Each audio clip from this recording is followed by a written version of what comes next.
लोग अमीर होते जा रहे हैं और तुम गरीब के गरीब क्यों हो? देखना जरा ईमानदारी से, गली में, गांव में, कस्बे में, हर जगह तुम्हें एक सा दृश्य दिखेगा। सुबह सबसे पहले जो आदमी खेत में, मजदूरी में, दुकान पर, रिक्शे पर, दफ्तर के बाहर हाजिरी लगाने खड़ा होता है, वही शाम को सबसे थका हुआ लौटता है और उसके घर में सबसे कम रोटी, सबसे ज्यादा चिंता होती है।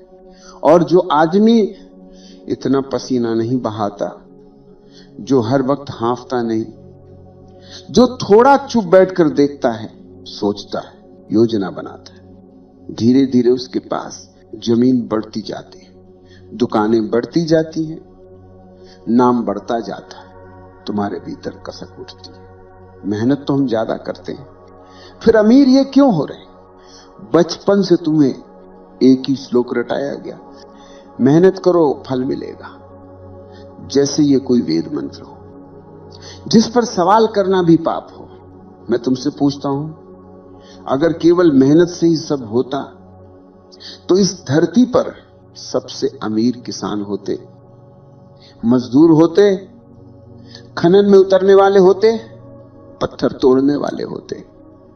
इतिहास देखो, सबसे अमीर हमेशा वे बने जिन्होंने दिमाग चलाया, रणनीति बनाई, दूसरों की मेहनत को अपनी दिशा दी। राजा खुद खेत नहीं जोतता था, सेठ खुद गोदाम में बोरी नहीं ढोता था, साम्राज्य बनाने वाले खुद ईंट नहीं उठाते थे। ईंट उठाने वाला थक गया, ईंट लगाने वाला अमर हो गया। तो सवाल मेहनत का नहीं है, सवाल यह है कि तुम्हारी मेहनत के पीछे बुद्धि है या नहीं, दृष्टि है या नहीं, रणनीति है या नहीं। तुम्हारी हालत उस बैल जैसी है जो तेल की घानी में सालों घूमता है, दूरी बहुत तय करता है, मंजिल कहीं नहीं पहुंचता, दिन भर घूमकर वहीं लौट आता जहां से चला था। तुम भी वही कर रहे हो, कल भी यही था, आज भी यही है, कल भी यही रहेगा। केवल उम्र बदलेगी, झुर्रियां बढ़ेंगी, घुटने चिटकेंगे, पर तुम्हारा स्थान वही रहेगा। तुम्हें इतना भी ध्यान नहीं आता कि मेहनत को देवता बना बनाकर समाज ने तुम्हारे हाथ से दिमाग छीन लिया। तुम्हें कहा सोचना मत, बस खटना, ऊपर वाले पर छोड़ दे, भाग्य पर छोड़ दे। और ऊपर से सब उदाहरण यही दिए गए। देख वो किसान कितना मेहनती है, देख वो मजदूर कितना ईमानदार है। किसी ने ये नहीं दिखाया कि उसी मेहनती किसान की जमीन किसी चालाक सेठ ने कागज के 2 पन्नों पर कैसे खरीद ली। तुम्हें झूठा गर्व दे दिया गया, हम मेहनती लोग हैं। तुमने सोचना ही छोड़ दिया कि हम बेचने वाले हैं या खरीदे जाने वाले हैं, हम निर्णय लेने वाले हैं या दूसरों के निर्णय पर केवल हस्ताक्षर करने वाले। मैं तुमसे कह रहा हूं, गरीब तुम्हारी जेब बाद में हुई है, पहले तुम्हारा सिर गरीब हुआ है। पहले तुम्हारी नजर सिकुड़ी, फिर तुम्हारा घर सिकुड़ गया। पहला खंड केवल इतनी चोट करना चाहता है, जब तक तुम मेहनत को ही धर्म मानकर दिमाग को संदेह की नजर से देखते रहोगे, तुम्हारे हाथ तो छिलेंगे पर मुट्ठी खाली रहेगी। अब जरा जड़ों में चलते। ये अंधी मेहनत, ये डर, ये भीड़, ये तीनों मिलकर तुम्हें उसी जगह क्यों गाड़ देते हैं जहां तुम्हारे बाप दादा भी फंसे रहे। तुम्हें लगता है तुम मेहनती हो। मैं कहता हूं ज्यादातर लोग मेहनती नहीं, डरे हुए होते। सुबह वे उठते नहीं, धकेले जाते। भूख का डर धक्का देता है, कर्ज का डर धक्का देता है। लोग क्या कहेंगे, ये डर धक्का देता है। जो काम डर से उठता है वो तुम्हें रोटी तो दे सकता है, रास्ता नहीं दे सकता। डर कहता है बस इतना कर, क्या आज बच जाए, कल देखा जाएगा। कभी किसी बूढ़े मजदूर की आंखों में गहरे उतर कर देखना।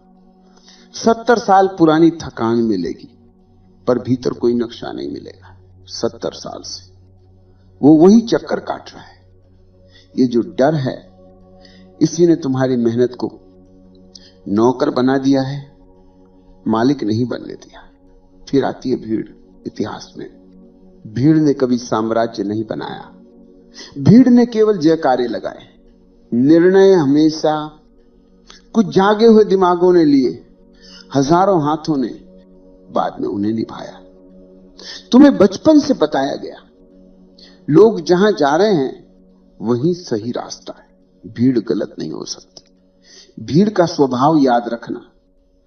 भीड़ को सत्य नहीं चाहिए, भीड़ को सुविधा चाहिए, भीड़ को ऊंचाई नहीं चाहिए, भीड़ को आदत चाहिए। तुमने भीड़ को गुरु बना लिया। किसी जमाने में सब खेती में लगे थे, तुम भी लग गए। फिर सब शहर भाग गए, तुम भी भाग गए। कभी नए व्यापार की हवा चली, तुम उसमें भी झोंक दिए गए। तुमने कभी रुके बिना आत्मा से नहीं पूछा, मेरे भीतर क्या बीज है, मेरा कौशल क्या है, मेरी भूमि किस काम के लिए बनी। भीड़ के पीछे चलने वाला हमेशा सबसे पीछे रहता है, क्योंकि भीड़ जिस जगह पहुंची वहां पहुंचते पहुंचते समय बदल चुका होता है। तुम बाजार की उस दुकान पर पहुंचते हो जहां सेल खत्म हो चुकी है, बोर्ड अभी भी लटका है, झंडे अभी भी लगे हैं, पर माल किसी और ने उठा लिया। तुम दरवाजे पर खड़े रह जाते हो और कहते हो मेरे नसीब ही खराब है। फिर तीसरी डोरी आदत, तुम्हारी आदत है कि जो कल किया था आज भी वही करोगे। कल जिस रास्ते गए थे आज भी उसी पर जाओगे। कल जिस व्यक्ति से डर कर पीछे हटे थे आज भी उससे डरोगे। तुम्हारे भीतर एक अदृश्य घड़ी चलती है, किस समय उठना है, किस समय शिकायत करनी है, किस समय रोना है, किस समय दूसरों को दोष देना है। तुम्हारी जुबान के वाक्य भी तय हैं, समय खराब है, ऊपर वाला नहीं चाहता, सरकार खराब है, कोई हमारा नहीं। यह सब आदत की भाषा है, जागरूकता की नहीं। इतिहास में देखो, जिसने आदत तोड़ी वही नाम बन गया। कबीर करघे पर बैठा था, सिर्फ धागा नहीं बुन रहा था, शब्द भी बुन रहा था। नानक व्यापारी था, सिर्फ सौदा नहीं कर रहा था, एक दिन सारी गिनती लंगर में बहा दी। ये गिनती नहीं, यह तो बांध है। तुम्हारे हाथ में करघा है, तुम्हारे पास दुकान है, तुम्हारे पास नौकरी है, पर उसके भीतर कोई नई दृष्टि नहीं उतरती। तुम वही करते हो जो हजारों ने किया, फिर उम्मीद रखते हो कि परिणाम अलग आए। दूसरा खंड तुम्हें केवल इतना दिखाना चाहता है, तुम्हारी गरीबी की जड़ कमी मेहनत में नहीं, कमी जागरूकता में। तुम्हारी मेहनत डर से चल रही है, तुम्हारी दिशा भीड़ से तय हो रही है। तुम्हारा हर दिन आदत के हवाले है। जब तक ये तीनों मिलकर तुम्हें चलाते रहेंगे तब तक तुम किसी और के खेल के मोहरे रहोगे। तीसरे खंड में हम अंदर उतरेंगे जहां तुम्हारा धन वाला लोभ भी बैठा है और धन का डर भी, जहां तुम अमीर होना भी चाहते हो और अमीरों से नफरत भी करते हो। यही तुम्हारा सारा खेल फंसा हुआ है। अब जरा भीतर उतर कर देखो, धन चाहिए या नहीं? सच सच कहना, प्रवचन सुनने की भाषा मत बोलना। चाहिए दिल से, पूरी चाह से, क्योंकि बिना धन के दवा भी दान बन जाती है, रोटी भी एहसान बन जाती है, रिश्ते भी बोझ बन जाते हैं। तुम चाहते हो कि तुम्हारे बच्चों को अच्छा विद्यालय मिले, बीमारी में अच्छे वैद्य डॉक्टर तक पहुंच हो, बुढ़ापे में हाथ फैलाकर किसी के दरवाजे पर खड़े न होना पड़े। तुम चाहते हो कि जहां जाओ थोड़ी इज्जत से देखा जाए, कोई तुम्हें दया की निगाह से न देखे। लेकिन इसी के साथ तुम्हारे भीतर एक दूसरा ही पाठ भी चल रहा है, जो बचपन से तुम्हारे कान में भरा गया। बहुत पैसा आएगा, तो इंसान बिगड़ जाता है। अमीर लोग निर्दयी होते हैं, धन आए तो धर्म चला जाता है। ईमानदार तो वही जो फटेहाल रहे। घर में किसी अमीर आदमी का जिक्र आया, किसी ने कहा बहुत पैसा है उसके पास, तुरंत दूसरा वाक्य जुड़ जाता है, जरूर कहीं ना कहीं गड़बड़ की होगी, सीधा आदमी इतना नहीं कमा सकता। तुम्हारे गांव शहर में यदि कोई अचानक उभर जाए तो लोग दो ही बातें करते हैं, या तो चापलूसी करेंगे या पीठ पीछे कहेंगे काला धन है, बेईमान है, कुछ तो खेल किया होगा। यह सब सुन सुनकर तुम्हारे भीतर एक अजीब सा द्वंद्व बन गया। तुम धन भी चाहते हो और धन वालों से चलते भी हो। तुम संपन्नता की इच्छा भी रखते हो और संपन्न को भीतर से घृणा की नजर से भी देखते हो। सोचो, जिस चीज को तुम अपने भीतर ही पाप, छल, पतन से जोड़ चुके हो, उसे तुम्हारा मन पूरी निष्ठा से कैसे स्वीकार करेगा। जब भी कोई अवसर आता है, थोड़ा बड़ा कदम, थोड़ी ज्यादा जिम्मेदारी, थोड़ी अलग राह, थोड़ा जोखिम, तुरंत भीतर से आवाज उठती है, ये लोभ है, ये दुनियादारी है, ये तो गिरावट है, मैं तो सीधा साधा आदमी हूं। और तुम पीछे हट जाते हो। फिर जब वही अवसर किसी और के हाथ जाता है और वो आगे निकल जाता है, तुम रात को लेटकर कहते हो नसीब ही खराब है, किस्मत साथ नहीं देती। असली बात यह है, तुम्हारे नसीब ने नहीं, तुम्हारी मान्यताओं ने तुम्हारे हाथ बांध रखे हैं। तुम्हारे मंदिरों में भी भिखारी चेतना दिखाई देती है।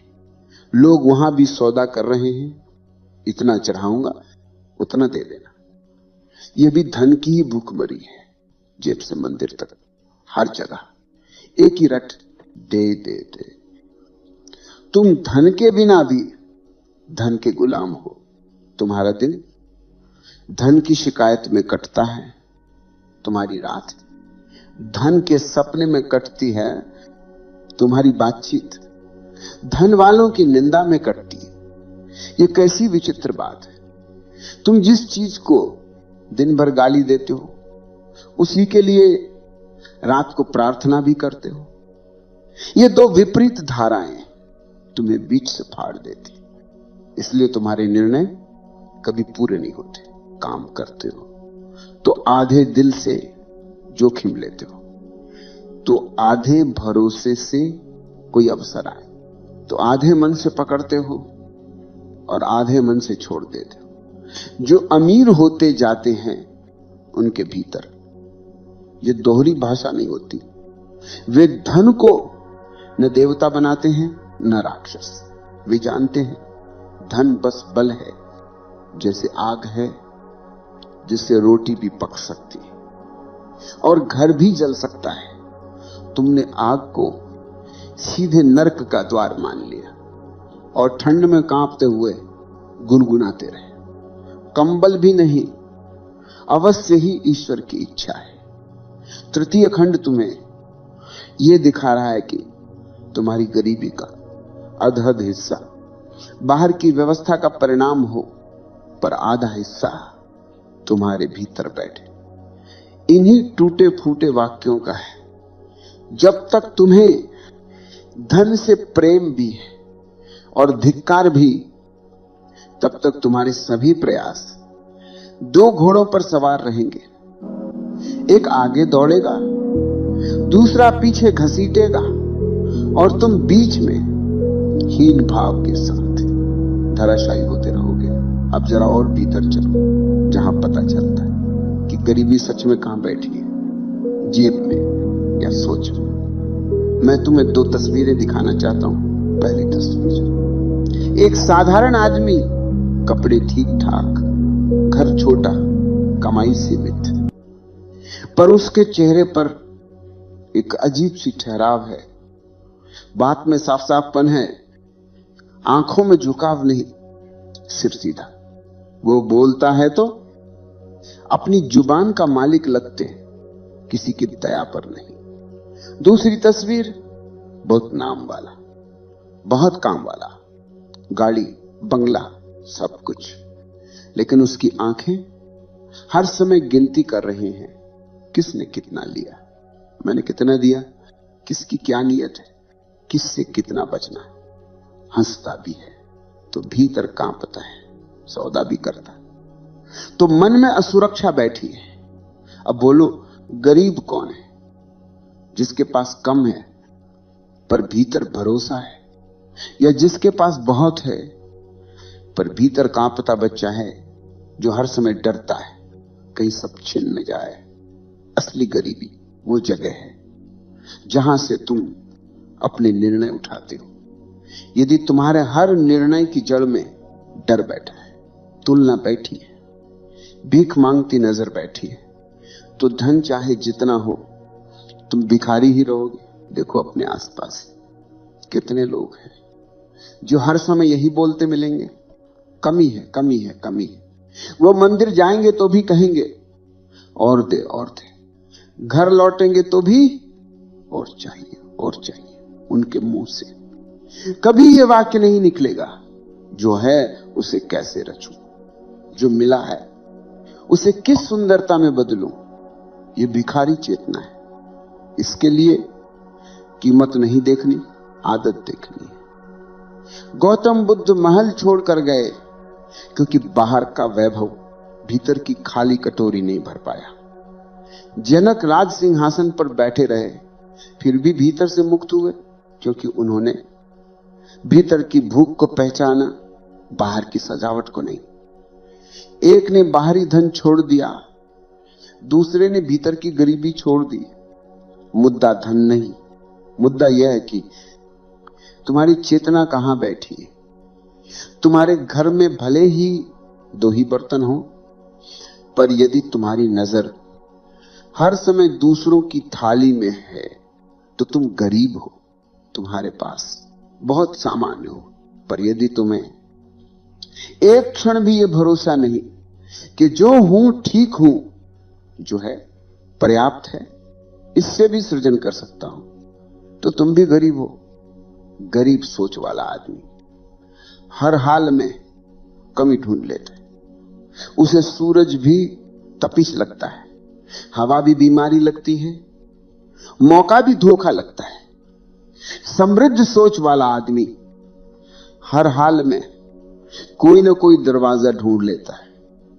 उसे कठिनाई भी पाठ लगती है, हार भी अनुभव लगती है, अभाव भी दिमाग को पैना करने का मौका लगता है। तुम्हारी असली गरीबी वो जगह है जहां तुम अपने आप से ये कह कर जीते हो, मेरे बस का नहीं, मेरी औकात नहीं, दुनिया ही ऐसी है, कुछ नहीं हो सकता। जब तक ये वाक्य भीतर चलते हैं तब तक तुम जितना भी कमा लो, जितना भी जमा लो, तुम्हारी चाल में भिखारी की झिझक रहेगी। चतुर्थ खंड तुम्हारे हाथ से बहाने छीन रहा है। ये कह रहा है यदि जेब खाली है समझ में आता है, पर यदि सोचना खाली है तो ये तुम्हारी जिम्मेदारी है। उस दिन से तुम अमीर होना शुरू हो गए जिस दिन तुम पहली बार ईमानदारी से ये मान लोगे, मेरी गरीबी का पूरा दोष न सरकार का है, न समय का, न भाग्य का। एक बड़ा हिस्सा मेरे अपने डर, मेरे अपने भ्रम, मेरी अपनी भीड़ परस्ती का है। जहां यह स्वीकार आता है वहीं से भीतर एक नई ताकत जन्म लेती है जो कहती है ठीक है, जे बाद में देखेंगे, पहले सोच बदलते हैं। और सोच बदलने की शुरुआत यहीं से होगी जहां तुम हर निर्णय से पहले क्षण भर रुककर पूछो, ये मैं डर से कर रहा हूं या स्वतंत्रता से, भीड़ से कर रहा हूं या अपनी समझ से।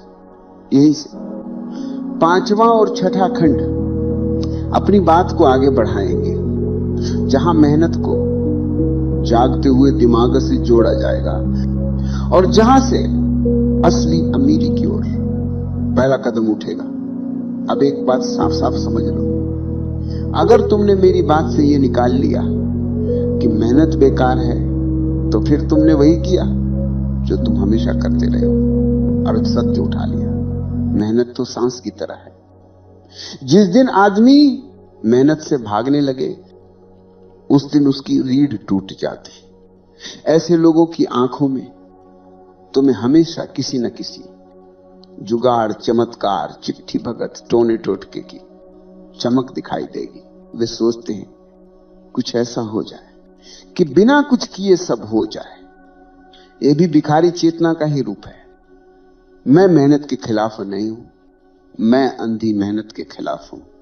कृष्ण अर्जुन से कहते हैं कर्म कर, पर बुद्धि के साथ। बिना बुद्धि के कर्म केवल चक्र है, बुद्धि के साथ कर्म यात्रा बन जाता है। तुम्हारा हाल अभी यह है कि तुम बैल की तरह जुतते हो और सोचते हो कि इतने चक्कर घुमा दिए, अब घानी का मालिक मैं हो जाऊंगा। बैल जितना चाहे चक्कर काट ले, मालिक नहीं बनता, क्योंकि दिशा किसी और के हाथ में है। इसलिए पहला काम, मेहनत मत छोड़ो। मेहनत से पहले रुक कर देखना सीखो। सुबह उठते तुम्हारे भीतर दौड़ लग जाती है। तुम्हें लगता है देर हो जाएगी, काम छूट जाएगा, आज बहुत काम है। तुमने कभी यह नहीं किया कि 5 मिनट चुप बैठकर अपने दिन को देखो। मैं कहां कहां अपने को बेचने वाला हूं, कहां कहां अपनी ऊर्जा बर्बाद करने वाला हूं। कौन सा काम सच में मेरे जीवन को आगे बढ़ाएगा, कौन सा केवल आदत निभाएगा। ये 5-10 मिनट तुम्हारी पूरी जिंदगी बदल सकते हैं। पर तुम्हें सबसे ज्यादा डर इन्हीं से लगता है, क्योंकि जैसे ही तुम चुप बैठोगे तुम्हें दिखने लगेगा कि तुम्हारे दिन का आधा हिस्सा डर के नाम है, आधा हिस्सा दिखावे के नाम। दिमाग जागने का अर्थ यह है कि तुम अपने कामों की जांच शुरू करो। मान लो तुम खेत वाले हो, अब तक तुमने बस यही सीखा कि जुताई करो, बीज डालो, मौसम भगवान के भरोसे, जागे हुए दिमाग से। तुम यह भी पूछ सकते हो इस जमीन पर कौन सा बीज सही है, किस फसल को बाजार चाहिए, किस समय क्या बोना है, क्या बिल्कुल छोड़ देना है। तुम्हें आश्चर्य होगा, जमीन वही, हल वही, आसमान वही, पर परिणाम बदल सकता है। दुकान हो, नौकरी हो, कला हो, व्यापार हो, हर जगह यह प्रश्न तुम्हें अपने आप से पूछना होगा, यह काम मैं डर से कर रहा हूं या समझ से, भीड़ के दबाव से कर रहा हूं या भीतर की दृष्टि से। दिमाग जागने का दूसरा लक्षण यह है कि तुम्हारी ना मजबूत हो। गरीब आदमी अधिकतर हां में जीता, हर बुलावे पर हां, हर अतिरिक्त जिम्मेदारी पर हां, हर शोषण पर भी हां। उसे डर लगता है कि अगर उसने ना कह दी तो लोग उसे छोड़ देंगे, समाज उसे निकाल देगा, रोटी छिन जाएगी। समृद्ध सोच वाला आदमी जानता है कि कहां झुकना है और कहां सीधा खड़ा होना है। वो हर लालच पर नहीं कूदता, हर लाभ पर नहीं दौड़ता। उसे मालूम है कि कुछ चीजें छोड़नी भी पड़ती है ताकि बड़ा कुछ पकड़ सके। तीसरा लक्षण, असफलता से तुम्हारा रिश्ता बदल जाए।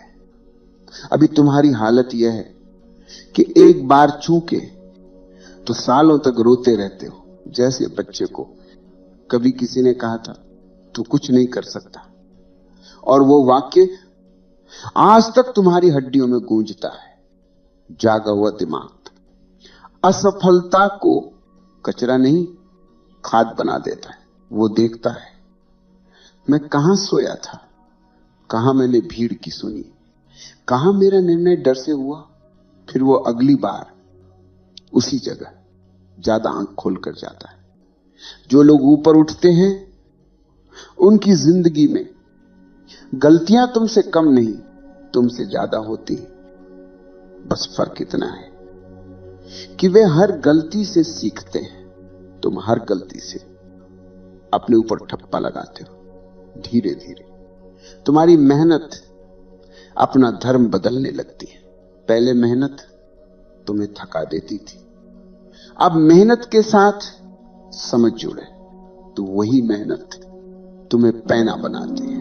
पहले तुम केवल दूसरों का बोझ उठाते थे, अब तुम ये देखने लगते हो कि मैं किस काम से कुछ नया पैदा कर सकता हूं। नई व्यवस्था, नया तरीका, नया रास्ता, नया विचार, यहीं से धन तुम्हारे लिए केवल जितना ज्यादा उतना अच्छा नहीं रह जाता, वो प्रश्न बन जाता। क्यों, कैसे, किस लिए? और जब धन प्रश्न बनता है, साधन बनता है, तब तुम अंदर से एक अजीब हल्कापन अनुभव करते हो। तुम धन को पकड़ते हो पर धन तुम्हें नहीं पकड़ पाता।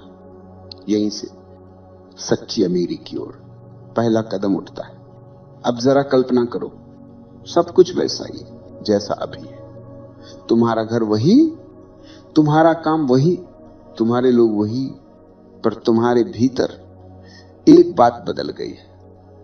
तुम हर निर्णय से पहले क्षण भर रुकते हो और अपने आप से पूछते हो, ये मैं डर से कर रहा हूं या स्वतंत्रता से? यही जगह तुम्हारी अमीरी की जड़ है। जिस दिन तुम्हारा निर्णय डर से नहीं, दृष्टि से उठेगा, उसी दिन से तुम गरीब होना छोड़ दोगे। चाहे जेब अभी भी हल्की हो, असली अमीर वो नहीं जो तिजोरी में बंद है। असली अमीर वो है जो विकल्पों से नहीं डरता, जिसे अगर एक रास्ता बंद मिले तो वो दूसरा खोज लेता है, तीसरा खोज लेता है, जरूरत पड़े तो अपना रास्ता खुद बना लेता है। गरीब सोच वाला आदमी हर दरवाजे पर जाकर एक ही वाक्य बोलता है, मेरे लिए तो कोई जगह नहीं। समृद्ध सोच वाला आदमी हर दरवाजे से सीखता है, यहां से नहीं, किसी और तरफ से सही। जब तुम भीतर से अपने जीवन की जिम्मेदारी दूसरों से वापस लेकर अपने हाथ में लेते हो तो तुम्हारी चाल बदल जाती है। तुम अब सरकार, समाज, परिवार, नसीब, ग्रह, नक्षत्र, इन सब पर पूरी तरह निर्भर नहीं रहते। वे सब कारक हो सकते हैं पर मालिक तुम हो जाते हो। एक दिन ऐसा भी आया कि तुम्हारे पास थोड़ा बहुत धन जमा होने लगा। पहले जैसा तुम होते तो या तो सारा दिखावे में उड़ा देते या सब डर के मारे जमा करके उसी के पहरेदार बने रहते। अब तुम बैठकर देखते हो, इस धन से मैं क्या बदल सकता हूं, मेरे जीवन की कौन सी दिक्कत मैं सचमुच हल कर सकता हूं, किस काम में लगाऊं कि मेरी स्वतंत्रता बढ़े, मेरी समझ बढ़े, मेरी जिम्मेदारी गहरी हो। यहीं से धन तुम्हें चलाना छोड़ देता है, तुम धन को चलाना सीख जाते हो। और यदि कभी ऐसा भी समय आए कि जो था वो चला गया, बीमारी में, किसी दुर्घटना में, किसी गलत निर्णय में, तो तुम बिखरते नहीं, तुम बैठकर देखते हो, धन गया है, मैं नहीं गया। जिस दिमाग, जिस हिम्मत से ये आया था वो अभी भी मेरे पास, मैं फिर बना सकता हूं, शायद इस बार और ज्यादा साफ समझ के साथ। ये वाक्य भिखारी बोल ही नहीं सकता, क्योंकि उसका मैं धन से बंधा है। धन जाता है तो उसका मैं भी टूट जाता है। समृद्ध का मैं जागरूकता से बंधा होता है। जिस दिन तुम्हारा भरोसा अपने होश पर आ जाए, किसी संख्या पर नहीं, किसी तिजोरी पर नहीं, किसी कागज पर नहीं, उस दिन से तुम भीतर से अमीर हो गए। उसके बाद धन आए तो अच्छा, न आए तो भी तुम्हारा केंद्र नहीं कांपेगा। तुम जो निर्णय लोगे वो केवल पेट के डर से नहीं, आत्मा की गरिमा से लिया जाएगा। धीरे धीरे तुम्हें महसूस होगा कि असली अमीरी सिर्फ रुपयों का खेल नहीं, सम्मान का खेल भी है, खुद की नजरों में। जिस दिन तुम अपने आप को आंख में आंख डालकर देख सको और भीतर से ये महसूस करो कि मैं अपने डर के नहीं, अपनी समझ के अनुसार चल रहा हूं। उस दिन से तुम्हारी चाल में एक नया आसमान उतर आएगा। शायद बाहर से कुछ ज्यादा न बदले, घर वही, गली वही, धूप वही, मिट्टी वही, पर तुम्हारी नजर बदल जाएगी। और जो नजर बदल जाए उसके लिए सब बदला बदला ही होता है। ये प्रवचन तुम्हें यह नहीं समझाना चाहता कि धन बुरा है, नहीं कह रहा है कि बस धन के पीछे भागो। ये तो बस तुम्हें तुम्हारे भीतर के भिखारी और सम्राट दोनों को दिखा रहा है। जो भीतर से डर में, तुलना में, हीन भाव में जीता है, वह खाली कटोरा लेकर सारी दुनिया के दरवाजे खटखटाएगा। जो भीतर से जागरूक होकर, स्वतंत्र होकर जीता है, वो अपने छोटे से घर में भी राजा की तरह बैठ सकेगा। अब आगे शब्द नहीं है, अब तुम्हारे पास तुम्हारा जीवन है, तुम्हारी मेहनत, तुम्हारा दिमाग, तुम्हारा डर, तुम्हारे निर्णय। अगली बार जब तुम ये कहते पकड़ो खुद को, मेरे नसीब खराब है, तो थोड़ी देर चुप होकर अपने से यह भी पूछ लेना, नसीब कितना जिम्मेदार है और मेरे डर की सोच कितनी जिम्मेदार है। यहीं से पहली दरार पड़ेगी, और जहां दरार पड़ती है वहीं से प्रकाश भीतर उतरना शुरू करता है। बाकी काम मौन करेगा, यदि तुम उसे थोड़ी सी जगह दे दो।